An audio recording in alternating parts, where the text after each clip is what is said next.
People want to know, why are we even doing this? And then the last objective, which has become a new objective, is open up the Strait of Hormuz. But the Strait of Hormuz was open before this war started. And so you tell my constituents why this war is going so well. Nuclear weapon, we'll wield it over our head in perpetuity. Secretary, so President Trump ran on fighting wars differently, and we're doing so overwhelmingly. And he was very clear as a candidate that Iran can never have a nuclear capability. Yeah, Pete Hegseth says the Iran war is being fought differently. Senator Brian Schatz wasn't convinced. He walked through the administration's original objectives one by one and argued that the war had become a stalemate with rising gas prices and no clear path to an end. Secretary, about 190,000 people in the state of Hawaii, believe it or not, voted for Donald John Trump. And I know a lot of them, and I represent all of them. And one of the reasons that they were enthusiastic about Donald Trump, and you, Mr. Secretary, was they thought that we were going to have a new foreign policy. And that I think, I'm paraphrasing, but I think you characterized yourself as a reformed neocon or some such thing. And people were pretty thrilled about the idea that we were going to, that America first in their mind meant that we were going to not do this kind of adventurism. And so I don't want you to answer me, I want you to answer them. And I want to walk through the sort of stated objectives of this war at the outset. Regime change. We now have a younger and more radical regime. Depleting, eliminating their conventional missile capability. It's true that we've depleted their conventional missile capability. It's also true that anything the Department of War sets out to do, it usually succeeds at. So the question is not, do we kick ass? It's when do we decide to use kinetic engagement to extend our power across the globe. And it's clear that Iran still retains enough conventional missile capability to attack our bases and our interests in the region. Now, it's true that the Blue Water Navy is destroyed. It's also true, and you know this, that the IRGC has something that you may not call a navy, but it's got capabilities to touch us with drones and missiles and lay mines in the Strait of Hormuz, preventing their nuclear capability. It's also true that if you bomb the crap out of a place, they're going to have less capabilities by the end of it. But it's also true that we have not eliminated their nuclear capability, and whatever duration we've set them back actually pales in comparison to the, and I'll say it, the Obama nuclear deal, which we did without having to put our people in harm's way. And then the last objective, which has become a new objective, is open up the Strait of Hormuz. But the Strait of Hormuz was open before this war started. And so you tell my constituents why this war is going so well. Iran says there has been no progress in efforts to revive the June interim peace deal, and Tehran continues to insist that the Strait of Hormuz remain closed unless its demands are met. So the very issue Schatz challenge Hegseth over is still at the center of the conflict. I think you did accurately portray me as a reformed neocon, and members of our generation in Iraq and Afghanistan watched administrations on both sides try to project some remaking of a society in the image of America that spent thousands of lives. I mean, in Iraq, 15, I don't know the exact number, but tens of thousands between Iraq and Afghanistan, men and women lost. President Trump said we're not fighting stupid wars like that again. And he hasn't. That's why we haven't been trying to remake Iranian society, but simply in a realist, America first way, ensure they never have a path to a nuclear bomb, full stop. And he has said as a candidate, and he said as a private citizen, Iran can never have a nuclear weapon because radical Islamists with nuclear weapon will wield it over our head in perpetuity. Secretary, so President Trump ran on fighting wars differently, and we're doing so overwhelmingly. And he was very clear as a candidate that Iran can never have a nuclear capability. Yeah, so I think he's directly on par with exactly what he said. Let me get a question back in here. I think we're understanding the limits of air power here, because we're basically at a stalemate. Someone says the Strait of Hormuz is closed, and we say, well, we got a naval blockade, and we're just going to see who blinks first. And the truth is, in order to sort of change the balance here, change the equation here, some kind of escalation would have to be considered.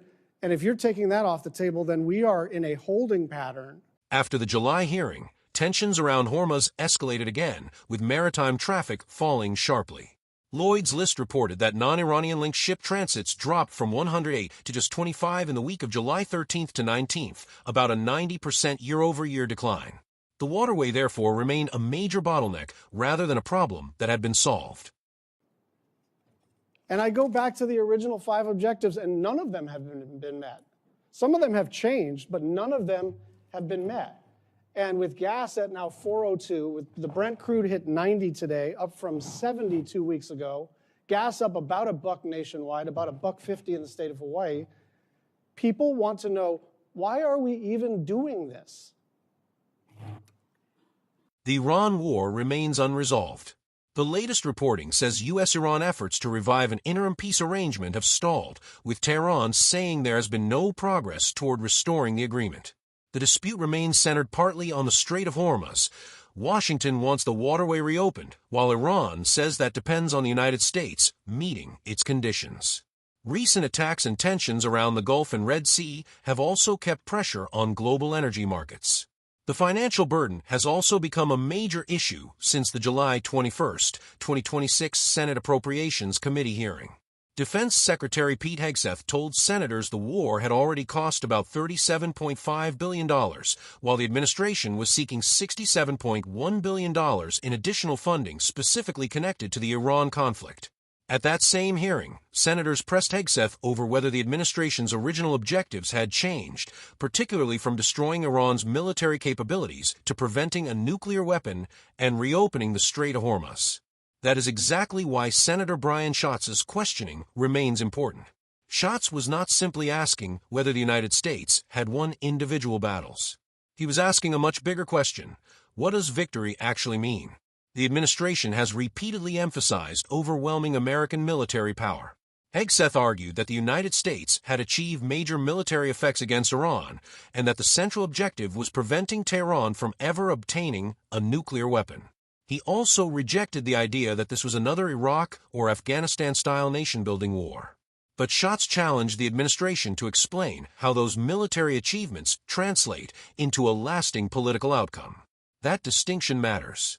A country can destroy military targets and still find itself facing the same strategic problem months later. Iran can rebuild damaged capabilities, continue threatening American forces, and use geography to create enormous economic pressure without matching the United States militarily. The Strait of Hormuz is perhaps the clearest example. At the July 21st hearing, Hegseth acknowledged that the Pentagon had anticipated the possibility that Iran could close the strait. He said the destruction of Iran's conventional navy had been one of the administration's objectives, while also acknowledging that Iran still possessed smaller boats, missiles, and other capabilities that could threaten commercial shipping. That admission makes Schatz's concern more significant. If the strait was always recognized as a major vulnerability, then Congress has a legitimate reason to ask whether the administration had a realistic plan for restoring normal commercial traffic, and what level of military escalation would be required to accomplish that. The economic consequences are not theoretical. A prolonged disruption to one of the world's most important energy corridors can affect oil prices, transportation costs, inflation, and household budgets far beyond the Middle East. And there is another problem. The definition of success appears to have shifted. Schatz pointed to the original objectives and argued that several had not been achieved.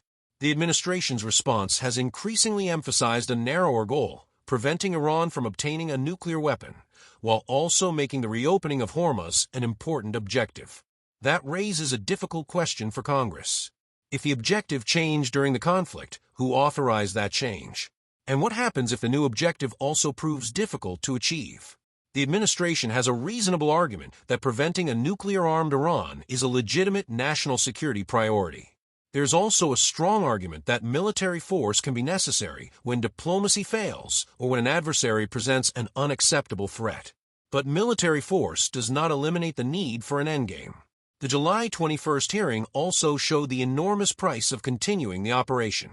Hegseth's $37.5 billion figure, combined with the administration's request for tens of billions more, means Congress is being asked to keep funding a conflict whose ultimate endpoint remains contested.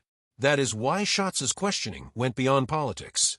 The central issue is whether the United States can turn military superiority into a sustainable political outcome without entering another open-ended conflict. The latest developments make that question even harder to ignore. As of August 12th, negotiations remain stalled, the Strait of Hormuz dispute continues, and the United States is still dealing with the financial and strategic consequences of the war.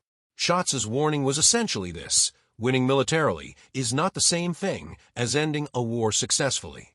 The administration may argue that Iran has been severely weakened and that preventing a nuclear weapon justifies the campaign. Critics can argue that the continuing disruption, enormous cost, and lack of a durable settlement show that the original strategy has not produced the promised result.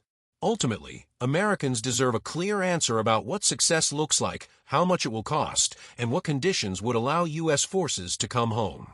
So the question for viewers is this: if Iran remains unable to obtain a nuclear weapon, but the Strait of Hormuz stays disrupted, and the United States continues spending billions on the conflict, should that be considered a victory?